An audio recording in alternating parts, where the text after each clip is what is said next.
Le prince William ouvrit enfin le dossier, dont tout le monde au palais connaissait l'existence mais que personne n'osait toucher. Son contenu traçait un tournant décisif dans l'avenir royal de la reine Camilla. Ce document ne la déchussait pas de son titre actuel. Il définissait plutôt les pouvoirs que ce titre lui conférerait une fois Charles devenu roi. Les dernières volontés de la reine Élisabeth II étaient enfin révélées. La défunte Renée a conservé ce document hautement confidentiel pendant des années, en toute discrétion et avec soin. Elle savait qu'il devrait un jour être remis par son petit-fils à son père. Elle ne l'a pas laissé à la portée de Charles, ni ne l'a relégué dans un arriéré poussiéreux en espérant qu'il tombe dans l'oubli. Elle l'a préservé pour qu'il refasse surface au moment où il serait le plus nécessaire. William entra dans la pièce, le dossier à la main, signifiant clairement qu'il ne s'agissait pas d'une simple conversation. On n'apporte pas de documents à un dîner de famille, sauf en cas d'absolue nécessité. Il déposa le lourd dossier sur la table et regarda Charles et Camilla. Il fit comprendre que ce n'était pas une conversation déguisée en devoir. C'était le devoir qui s'imposait enfin. Les instructions continues dans le dossier stipulaient que le titre de Camilla devait rester strictement honorifique. Il était exclusivement lié au règne de Charles et ne conférait aucune autorité indépendante. Il ne pourrait en aucun cas servir à influencer l'avenir de la monarchie. La reine Élisabeth ne cherchait pas à humilier Camilla par ce décret. Elle cherchait à établir une séparation administrative entre les deux règnes. Le défunt monarque a tenu à préserver la place de la princesse Catherine avant que quiconque ne puisse brouiller les frontières. Dans le jargon royal, un titre honorifique confère une certaine dignité, mais aucun pouvoir de décision réel. Il signifie qu'on se tient là où on nous le demande et qu'on assiste aux événements officiels. Mais on n'a aucune influence sur les choix, les décisions ou la préparation du règne suivant. Les instructions étaient on ne peut plus claires. Le titre de Camille ne doit jamais servir à influencer la position de la future reine. Il ne s'agissait pas d'une théorie constitutionnelle abstraite rédigée par des juristes universitaires. La reine Élisabeth, observant l'épouse de son petit-fils, a décidé de la protéger. Elle avait pressenti les conflits précis qui surgiraient si les limites restaient floues. Son analyse à la fois très protectrice et implacable a fait toute la différence. L'Auroi. Charles était visiblement anéanti, tandis que son fils dévoilait lentement le contenu du document. Il baissa les yeux et n'interrompit pas William, ni ne chercha à le contredire. Il se contenta de fixer le dossier, absorbant le poids accablant des derniers mots de sa mère. Il avait passé des décennies à protéger Camilla de l'hostilité et du jugement public. Charles avait réussi à amener son épouse à être acceptée et à obtenir des titres royaux. Mais à présent, les dernières instructions de sa propre mère stipulaient que cette acceptation avait des limites strictes. Cette contrainte était une douleur particulièrement vive pour le roi régnant. Il est bien plus difficile de lutter contre des frontières que contre un exil total. Camilla resta figée, tandis que la véritable signification du document se précisait à ses yeux. Ayant survécu à des décennies d'intenses pressions médiatiques, elle n'était pas du genre à s'offusquer facilement. Mais il ne s'agissait pas d'un titre à sensation ni d'une baisse passagère de popularité. C'était la défunte monarque qui définissait par écrit ses limites. Sa dignité demeurait intacte, mais son influence était désormais circonscrite. La définition écrite indiquait clairement que l'acceptation publique ne lui conférait pas le pouvoir de gouverner. William referma lentement le dossier et le bruit sec résonna fortement dans la pièce silencieuse. On avait l'impression qu'une ère s'achevait avant même que la suivante n'ait officiellement commencé. Il précisa que l'instruction avait été gardée confidentielle. Le prince ajouta que Camilla devait entendre ces mots directement, sans aucune interférence du palais. William n'allait pas laisser Charles en cesser le coup en privé et en atténuer le message. Il insista pour que la reine consort prenne connaissance du document de front et avec une clarté absolue. Cette communication directe constituait un important acte de pouvoir de la part du futur roi. Avant que Camilla ne puisse réagir, la famille dut affronter les profondes blessures humaines qui agitaient la pièce. Chaque titre royal présent perdit soudain toute solennité. William portait le lourd fardeau de son héritage et de l'avenir de la couronne. Charles, quant à lui, était rongé par le dilemme de la loyauté, partagé entre son épouse et sa mère. Camilla fut confrontée au choc d'un titre soudainement entouré de portes closes. Catherine, silencieuse, mais attentive, comprenait le véritable dessein des instructions de la défunte reine. Ce décret n'était pas seulement le reflet des drames familiaux passés. C'était un rempart forgé précisément pour protéger l'avenir de son propre règne à venir. Catherine n'avait ni milité pour cette protection, ni formulé de demande à la défunte reine. Pourtant, elle était précisément la personne que cette dernière instruction visait à protéger. Cela la plaçait dans une position extrêmement délicate au sein de la maisonnée. Elle ne pouvait faire publiquement mention du document sans donner l'impression de se réjouir du sort de sa belle-mère. William sut que toute la dynamique du palais avait basculé dès l'instant où il prit la parole. Il n'était plus un simple fils discutant d'affaires familiales avec son père. Il était le futur roi chargé de défendre l'intégrité de la monarchie britannique. Il devait s'assurer que la couronne lui parvienne intacte et sans compromis. Si le titre de Camilla était autorisé à prendre une dimension plus officielle, l'avenir de Catherine serait compromis. La transition entre les règnes serait alors obscurcie par des luttes d'influence au sein du palais. Reine Élisabeth avait clairement perçu ce danger et avait décidé de le prévenir il y a des années. Sa clairvoyance a constitué un rempart administratif contre un futur chaos. Charles ressentait toute la cruauté de la situation, mais il comprenait l'autorité suprême de sa mère. Il avait hérité d'un trône fondé sur des règles constitutionnelles, bien plus anciennes que n'importe quelle promesse privée. Le paradoxe de la royauté est de posséder l'autorité suprême en théorie, mais aucune en pratique. Il regarda Camilla et son regard silencieux exprima sa profonde tristesse. La douleur sourde de Camilla se manifesta lorsqu'elle serra le bord en bois de sa chaise. Elle garda son sang-froid, mais le sol se dérobait sous ses pieds. Elle comprenait le message véhiculé par le langage poli et légaliste du mandat. Son titre restait très respecté, mais le respect n'était pas synonyme de contrôle administratif. Le mur invisible entre son rôle et la future monarchie se dressait désormais. Catherine observait William avec une inquiétude contenue consciente que cette confrontation lui coûtait très cher. Remettre en question la maison de son père revenait à rouvrir une plaie familiale encore vive. Mais cette instruction prouvait que la reine Élisabeth avait perçu ce danger depuis longtemps. Un conseiller de haut rang fit glisser, silencieusement sur la table, une enveloppe scellée contenant la 2e page. Cette page ne pointait pas vers l'avenir, elle pointait résolument vers le passé. Le document révélait qu'un événement oublié avait déclenché toute cette crise constitutionnelle. Tout avait commencé lors d'une consultation privée sur un titre de propriété au château de Windsor des années auparavant. Une simple discussion protocolaire s'était rapidement transformée en avertissement pour la défunte reine.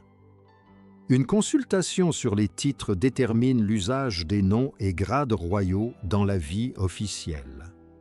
Celui qui maîtrise ce langage contrôle, en fin de compte, la perception publique du pouvoir royal. Cette réunion s'est tenue alors que les tensions familiales étaient déjà vives. Les conseillers personnels de Camilla avaient insisté pour que son titre soit davantage assimilable à une autorité souveraine. Ils souhaitaient obtenir la reconnaissance d'une autorité royale partagée pour la reine consorte. Charles, alors prince de Galles, tenta d'apaiser les tensions afin de protéger son épouse. Mais la reine, aujourd'hui disparue, perçut immédiatement le message. L'ESMO, autorité royale partagée, était allée trop loin pour la monarque régnante. Elle posa sa plume sans terminer ses notes, un geste anodin qui glaça le silence. William n'oublia jamais ce silence pesant, ni l'expression du visage de sa grand-mère. La reine savait que des lignes floues mèneraient inévitablement à de futurs conflits. Elle a dicté en privé des instructions strictes, limitant le rôle de Camilla à des fonctions honorifiques mais cérémonielles. Ce dossier n'était pas motivé par une aversion personnelle pour Camilla, mais par une crainte constitutionnelle quant à la transition. La reine souhaitait garantir que la couronne soit transmise à William et Catherine sans prétention concurrente. Charles était tourmenté par cette vérité, car son amour était perçu comme un problème constitutionnel. Camilla souffrait car sa dignité était soumise à de fortes conditions par la plume du souverain. Et Guillaume souffrait car il était contraint de brandir cette arme secrète. Lorsque l'instruction fut enfin lue à haute voix, la paix du palais vola en éclats. William s'étenaille face à Camilla, le document posé sur la table. Charles demeurait immobile, visiblement figé près de sa femme, refusant de regarder son fils. Le silence qui régnait dans la pièce était lourd de décennies de sacrifices et d'un ressentiment contenu. William avait exigé cette conversation directe, car les usages de la cour avaient finalement échoué. Le prince savait que lorsque trop de courtisans s'interposaient entre la douleur et la vérité, cette dernière finissait par s'affaiblir. Il ne voulait ni intermédiaire institutionnel, ni conseiller de haut rang pour adoucir son devoir. Charles comprenait l'immense danger de ce choix, sachant qu'il pouvait révéler ce qu'ils avaient tenté de dissimuler. La confrontation avait officiellement commencé. Camilla regarda William et lui demanda s'il pensait qu'elle avait délibérément outrepassé ses prérogatives. Sa voix restait posée, mais la question portait le poids d'années de jugement. Le prince répondit avec une prudence presque douloureuse, affirmant que ces limites étaient nécessaires au bon fonctionnement de l'institution. Ce seul mot « limite » changea radicalement l'atmosphère de la pièce. Charles répliqua avec douceur, demandant pourquoi il fallait évoquer maintenant l'éducation de sa mère. Son règne commençait enfin à s'apaiser après des années de châtiments publics et de controverses. Il ne défendait pas une ambition personnelle. Il défendait la femme qui se tenait à ses côtés. Mais Guillaume ne pouvait laisser l'amour personnel dicter le droit constitutionnel. Le prince savait que la monarchie avait survécu grâce à la loyauté personnelle qui s'inclinait toujours devant une structure rigide. Cette structure était vitale, car l'avenir lui appartenait à lui et à Catherine, et non au présent. William, la phrase décisive stipulant que le titre de Camilla ne devait jamais influencer la future reine. Ces mots résonnèrent avec une clarté absolue et brutale. Camilla comprit enfin que son influence cérémonielle était activement et définitivement limitée. Charles voulut prendre le document, mais William hésita avant de le lui remettre. Cette hésitation en disait plus long qu'un refus catégorique. Le prince gardait la maîtrise de la directive et en définissait les limites. La lutte de pouvoir, qui se jouait sous les titres, a finalement éclaté au grand jour. Au sein de la famille royale, où la compétition est féroce, les titres déterminent l'accès la préséance et l'influence. Les dernières volontés drainées défuntes n'ont pas seulement blessé l'orgueil de Camilla. Elles ont mis à nu les rouages de ce système. La frontière entre symbolisme et pouvoir effectif était désormais clairement tracée. Camilla conservait sa dignité et son statut public, mais elle était privée de toute influence en coulisses. Charles fixait le texte comme si chaque ligne était écrite contre son cœur. On le forçait à accepter que son appartenance à la cour ne lui conférait pas un pouvoir illimité. Un haut dignitaire de la cour remarqua combien de temps le roi avait contemplé la page. Charles assimilait le fait que sa mère avait planifié l'avenir sans son accord. Catherine, assise en silence dans ses appartements, était bouleversée que son avenir soit ainsi protégé par le conflit. Elle n'avait jamais cherché la confrontation avec Camilla, et pourtant elle se trouvait désormais au cœur même de la tourmente. Les paroles de la reine avaient assuré son avenir. Certains officiers supérieurs étaient au courant de ces instructions depuis des années, mais ils avaient gardé le silence. Ils voulaient éviter de contraindre Charles à choisir entre sa femme et sa mère. Mais ce silence avait engendré un climat d'incertitude au sein de la famille. Désormais, chaque décision protocolaire concernant Camilla ferait l'objet d'un examen beaucoup plus rigoureux. Les conséquences concrètes se sont fait sentir: horaires modifiés, initiales supprimées et portes devenues inaccessibles. La première humiliation de Camilla fut silencieuse. Elle fut exclue des réunions auxquelles elle assistait auparavant.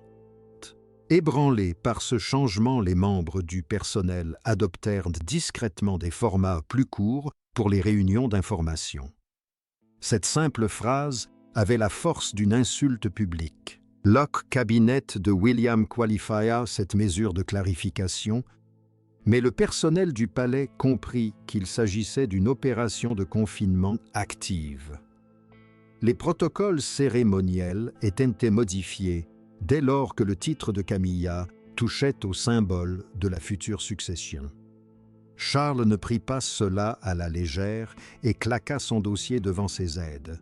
Le bruit résonna dans la pièce comme un avertissement. Charles pouvait défendre son épouse avec un dévouement personnel, mais il lui était difficile de défier la reine.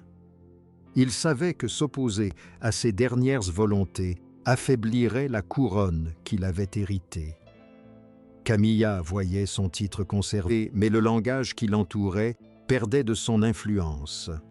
Elle était honorée de se tenir à ses côtés, mais son pouvoir était limité. William approuva ces changements discrètement, visiblement accablé par la solitude et la discipline liées à son accession au trône.